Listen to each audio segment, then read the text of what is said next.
Hey guys, so Erin here. I'm doing the whole YouTube thing. So, what up, YouTube? Um, Today I'm going to talk about blood sugar issues, which isn't very like sexy or glamorous, um, but we'll talk about why it's so important. I'm recording downstairs. Our pellet stove is like aggressively loud. So if you're wondering what the hell that noise is, that's what's up.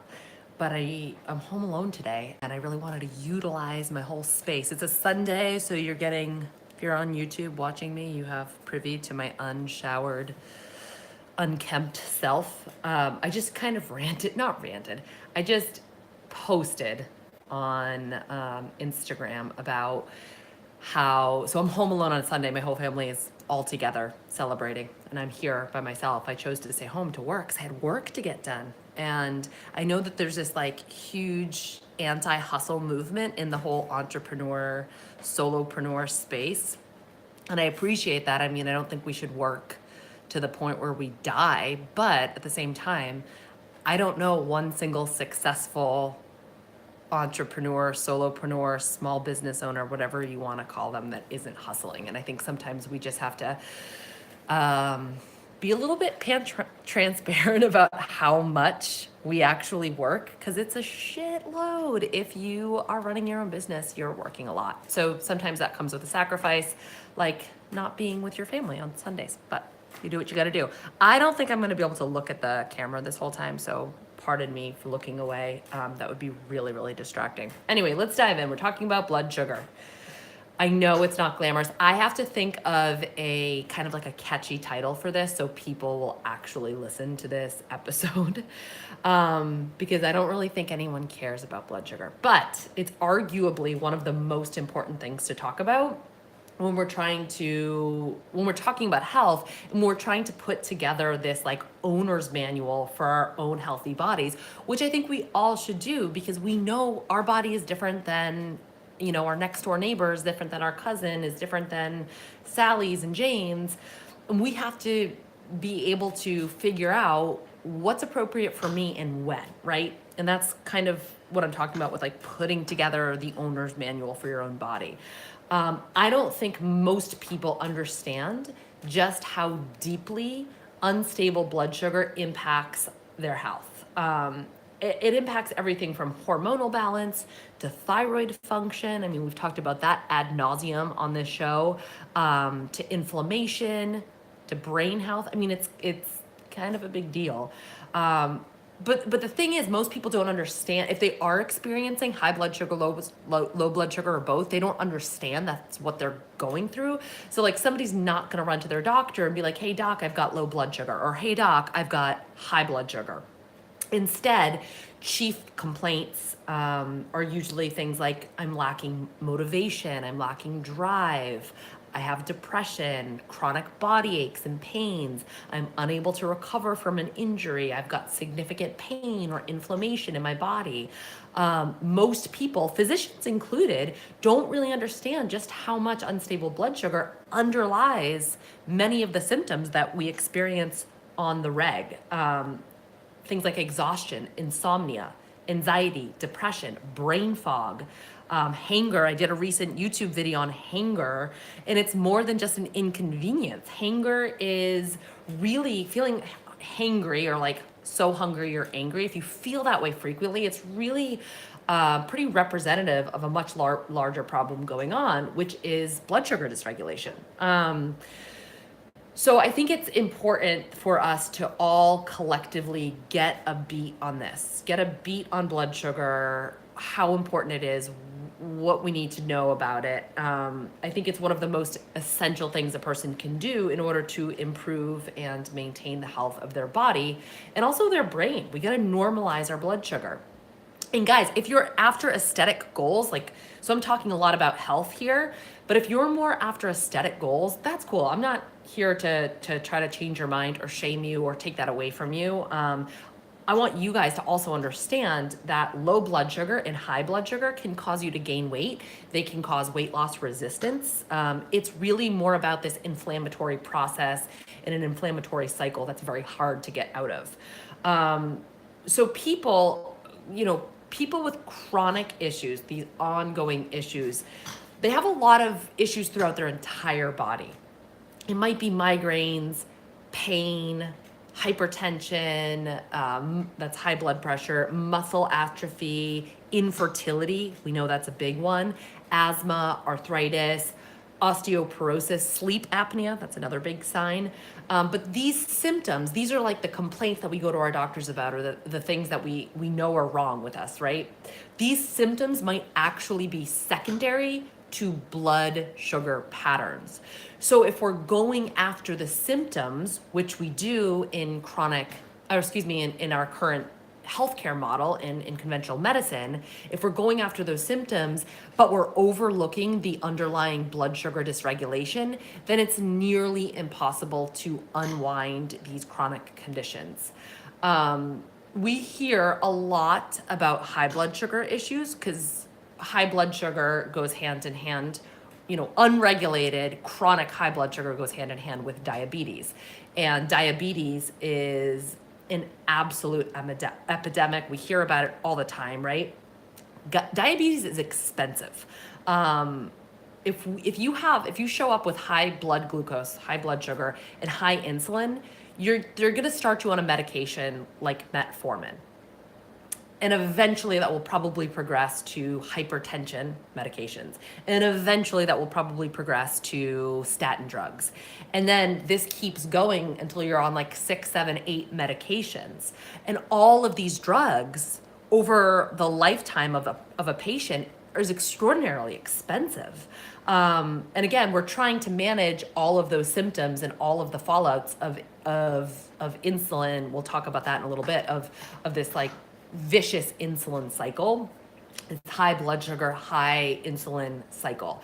But the point is, diabetes, there's an estimation that diabetes alone will bankrupt the healthcare system, the US healthcare system, in the next 20 years.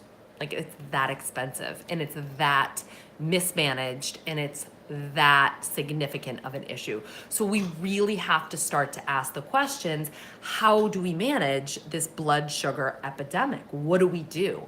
And diet is a huge factor here. Macros and meal timing. So macros is carbohydrates, fats, and proteins, your balanced meal, if you will. Macros and meal timing are two really big areas of focus when we're looking to regain blood sugar control. And that's why I focus so much on them during the Carb Compatibility Project. That program is coming up again. It's going to start April 8th. You guys, if you want in, make sure you register by April 5th. That's really important. So we're going to go into all of these topics of how to stack your macronutrients and how to best time your meals so you regain that blood sugar control. We'll also go into detail about specific types of exercise to do, nutritional compounds, supplements, if that's something that you want to get into. And this program is absolutely for you if you deal with any of the things that I'm going to talk about today. It's not just for somebody with diabetes, okay? This applies to all of us. This stuff is so important. It's why I built out a whole program around it and why I talk about it so much. And because I do talk about blood sugar so much, somebody recently asked if I could do a podcast on specific signs and symptoms to look out for to know whether you have low blood sugar or whether you have high blood sugar, or whether or not it's not even a concern for you at all. So I thought that was a really good idea, and that's what I'm going to do today. I'm going to just break it right down. So classic symptoms of low blood sugar. These are the things that you want to be on the lookout for to see if you have low blood sugar. The big one is increased energy after meals. This is the big thing to look out for. How it should work normally, if there's no problem whatsoever, you should eat a meal and then you should no longer be hungry. That's it. If you're getting a big surge of energy after eating a meal, that's a really good indication that you had low blood sugar before that meal. If that's happening all the time, if you're eating and then getting this boost of energy, that's a good indication that you have low blood sugar pretty perpetually. So that's one to look out for.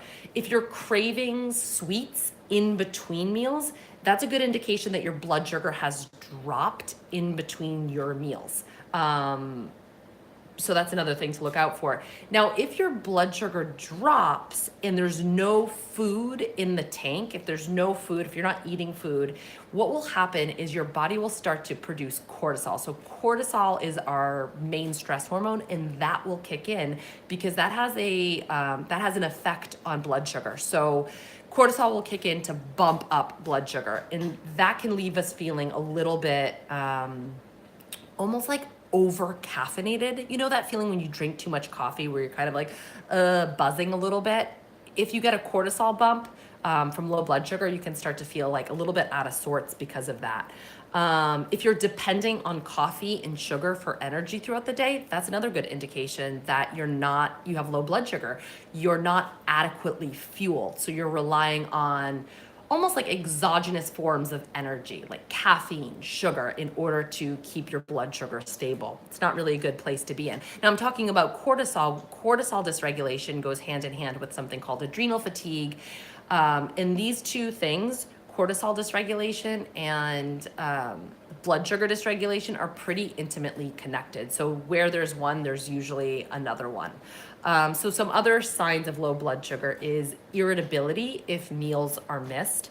So if you skip a meal and you get hangry, that's a good indication. Or if you can't go a couple of hours without feeling that hanger, that's low blood sugar. If you start to feel lightheaded when you skip meals, if you find that you're continuously eating to relieve fatigue, so if you're just kind of like tired and you need food in order to feel less tired, that's low blood sugar. If you feel shaky or jittery or you get tremors, low blood sugar. That's the worst feeling, by the way, so avoid that. If you feel agitated and nervous, I kind of talked about that. That's another low blood sugar. If you become upset easily. So I know intermittent fasting is like crazy popular. I tend towards low blood sugar. I have most of my life, and I cannot intermittent fast. This is what happens. If I intermittent fast, I will feel really great for about a week. And it's because my stress hormones are ushering in to bring my blood sugar back up to baseline. And when you get like a surge of stress hormones, you kind of feel like you can take on the world. You feel like a superhero. You're like, yeah, I can do all the things. And that's how I feel for like 5 days to a week. And then I start to feel super aggro, super agitated. Everybody gets on my nerves. My husband or my kid will ask me a question. I'm like, what do you want? That type of feeling. I just get upset very easily for like no apparent reason. And then I totally bonk. So that's like every single time I try to intermittent fast, that is exactly what happens, exactly to a T. If that happens to you when you try to intermittent fast, that is a good indication that you've got low blood sugar issues. You don't have a good handle on blood sugar. Some other symptoms of low blood sugar are poor memory, forgetfulness, feeling like really spacey and out of sorts, blurred vision if it gets pretty extreme. One way that I know if I've got low blood sugar is if I'm driving and I have light sensitivity while I'm driving. I don't know why while I'm driving. I think maybe I'm just more aware of it, but it's almost like, you know, if you've ever gotten an ocular migraine and you like feel that weirdness in your eyes, like your eyes are just super sensitive. That's how I feel with low blood sugar. So those are all pretty straightforward signs that you've got low blood sugar. And some of the reasons for this is because glucose is your main fuel source for your brain. Blood sugar is very tightly regulated because of this, because your brain needs fuel. If your brain doesn't have adequate fuel, you're gonna die, right? So your body's kind of like, all right, we better keep this blood sugar stable. So it's absolutely necessary to have good control over your blood sugar, to have stable blood sugar in order for proper brain chemistry. Now, when blood sugar gets low, not enough glucose is glucose is another word for sugar, is getting into the brain. And so the brain doesn't function. That's why you can feel spacey and like out of sorts, forgetful, memory's weird, lightheaded, you can feel shaky, you can feel irritable. It's all your brain reacting to not enough fuel. And that's what it's trying to tell you. It's like the brain's like, I can't operate. Give me the food and give it to me now. We've talked about this on the show before, but I'll throw it out there again. blood sugar balance is one of the most important factors to address when you're working to improve brain function. And that can be whether you're trying to enhance cognition, memory, or you're trying to improve mood. We talked about this when somebody wrote in asking about weaning off antidepressants. The first thing I would try to do is make sure your blood sugar is regulated, because if you go through periods of low blood sugar, that can really register as anxiety and depression symptoms. So just keep that in mind. If you want to sharpen your focus, if you want to avoid brain fog, dude, brain fog is like an epidemic in and of itself. I don't think I've had one client in the past, year who hasn't talked about brain fog. So brain fog is happening, and one of the biggest things we could do is regulate our blood sugar.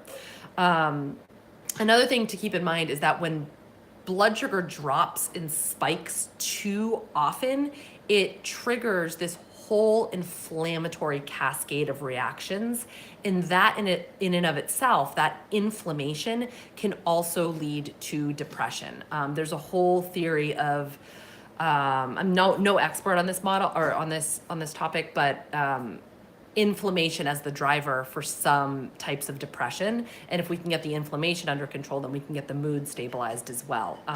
So we need to avoid those blood sugar drops and spikes in order to get proper brain function working.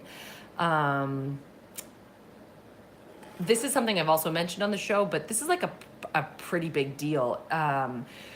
We're now seeing, and by we, I mean like researchers, not myself, are that blood sugar imbalances and their inflammatory fallouts are really playing a very large role in neurodegenerative diseases, in the development of dementia, in the development of Alzheimer's. There's a lot of researchers that are referring to Alzheimer's as type 3 diabetes, and it's because blood sugar dysregulation directly impacts the brain, and it impacts the longevity of the brain and brain health, and can cause you to dement. So that's a really important thing. I mean, I know a lot of people are dealing with parents that are going through that. That's scary. So I think people are starting to pay more attention to what we can do to mitigate our risk, and blood sugar controls like right up there, numero uno.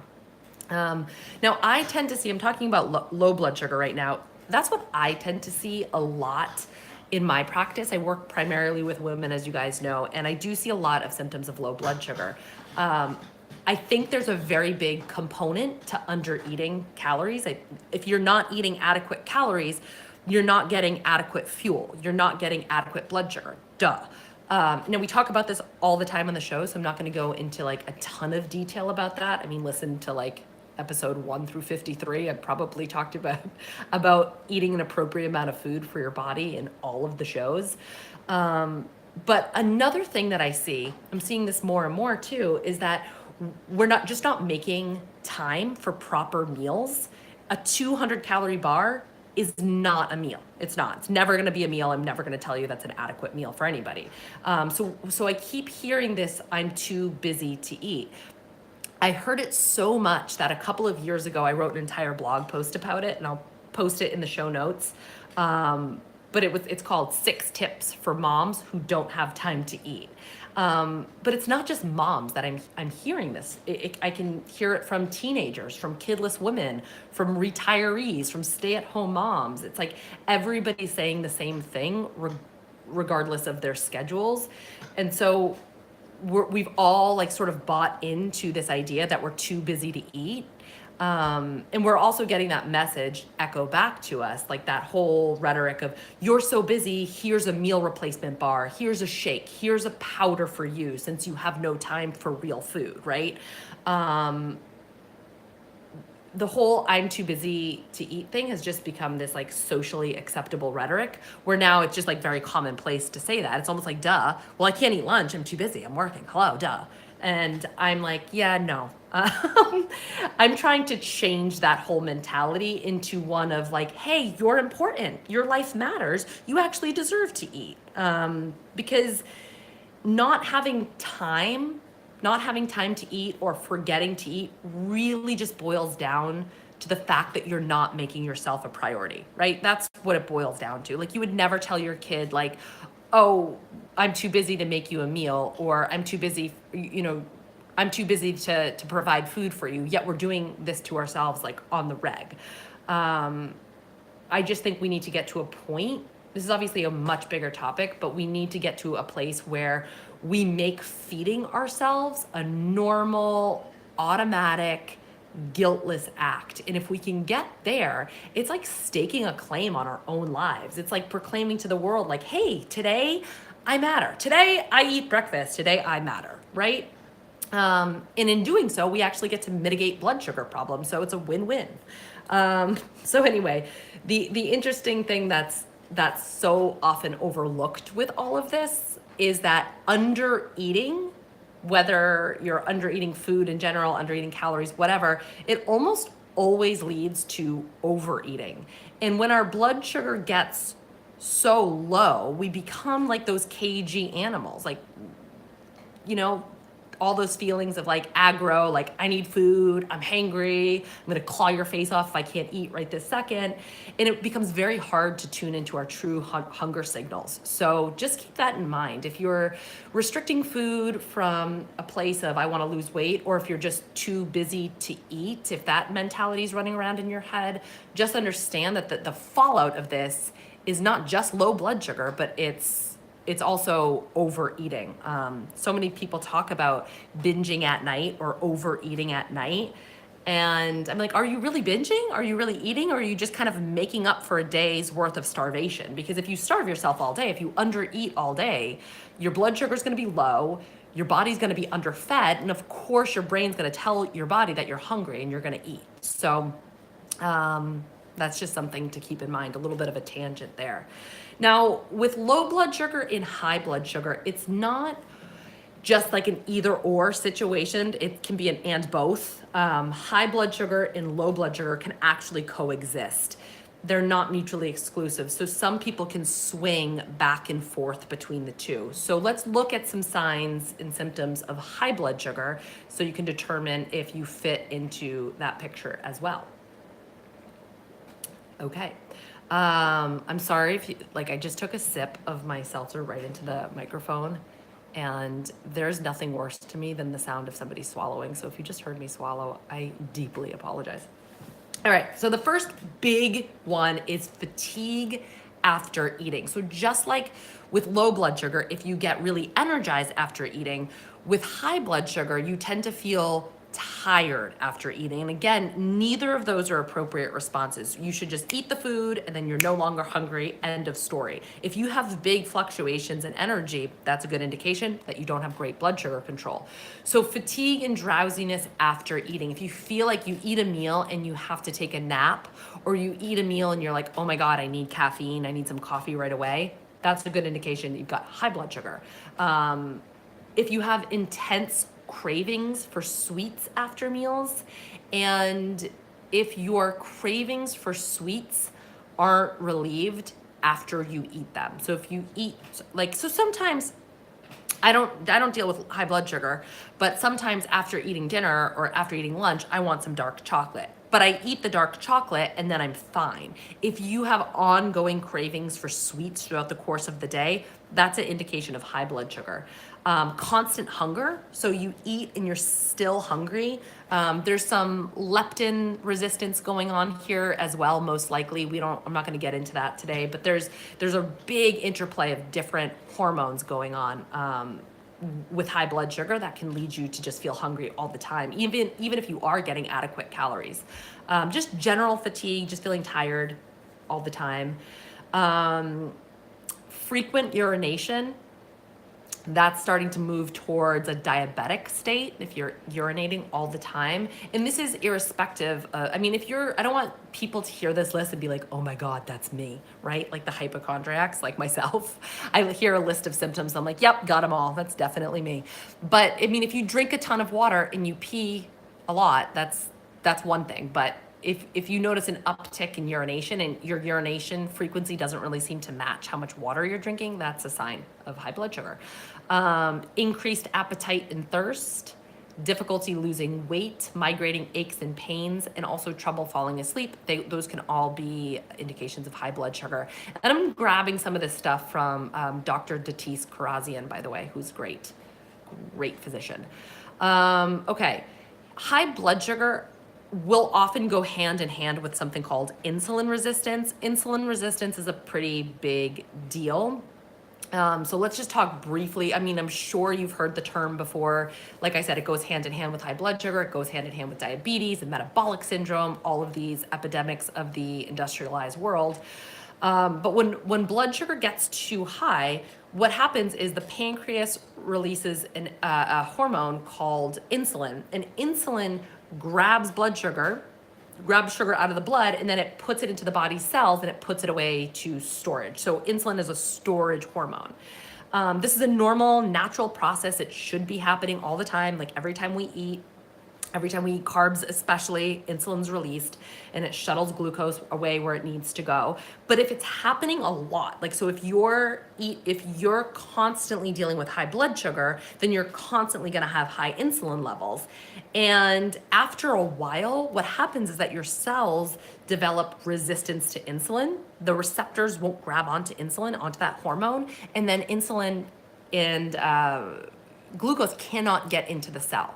So that's what insulin resistance is. So too much sugar, too much insulin, now it can't get into the cell. It's circulating throughout the bloodstream, and this causes a whole host of crazy problems like inflammation, high cortisol, electrolyte imbalance, high blood pressure. It throws off neurotransmitter balances in the brain, and all of this can lead to degeneration of the brain, which we talked about. It can also lead to hormonal imbalance. So insulin resistance can elevate estrogen in men, like excess estrogen in men, and elevate testosterone in women, which is not ideal. And we're going to talk about that because that kind of plays into the whole PCOS picture.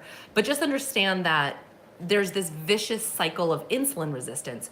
So if we're getting chronic insulin surges because we have high blood sugar, so then we have chronic surges of high insulin, this turns on inflammatory pathways in reactions within the body.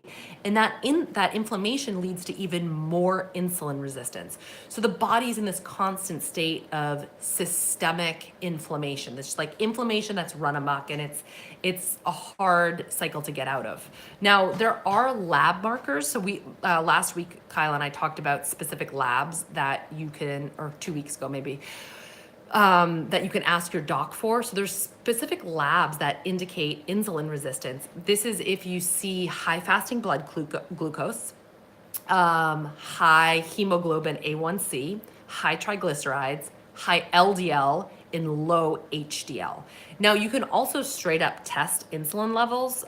In my experience, doctors haven't been super willing to run that test, but all the other markers that I just talked about are like easy peasy. You can get them. All of those labs should absolutely be included in routine labs. Like, get that workup at least once a year just to see what's going, especially if you know you have high or low blood sugar symptoms.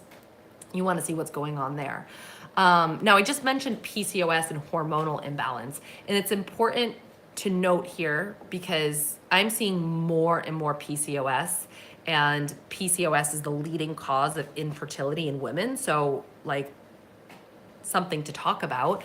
High blood sugar is tied to PCOS in women, and same with insulin resistance.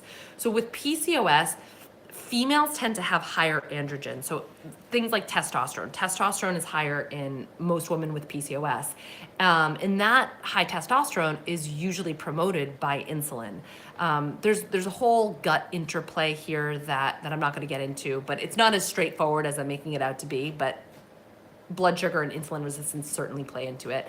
So these chronic insulin surges that I was just talking about activate an enzyme in the ovaries, and it causes them to produce testosterone. And when females produce too much testosterone, it throws off certain hormones like follicle stimulating hormone and luteinizing hormone, and that leads to dysfunctional menstrual cycles, missing periods, anovulatory cycles, and these things can lead to infertility.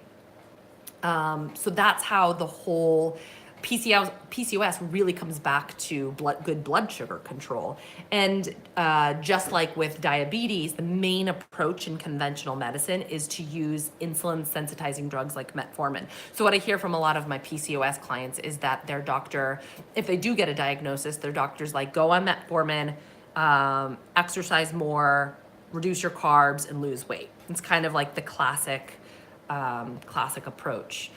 So all of this to say that blood sugar and insulin problems are really what my college microbiology, I wish Kyle was on this episode right now, but my college microbiology teacher refers to as BFD, which is a big effing deal.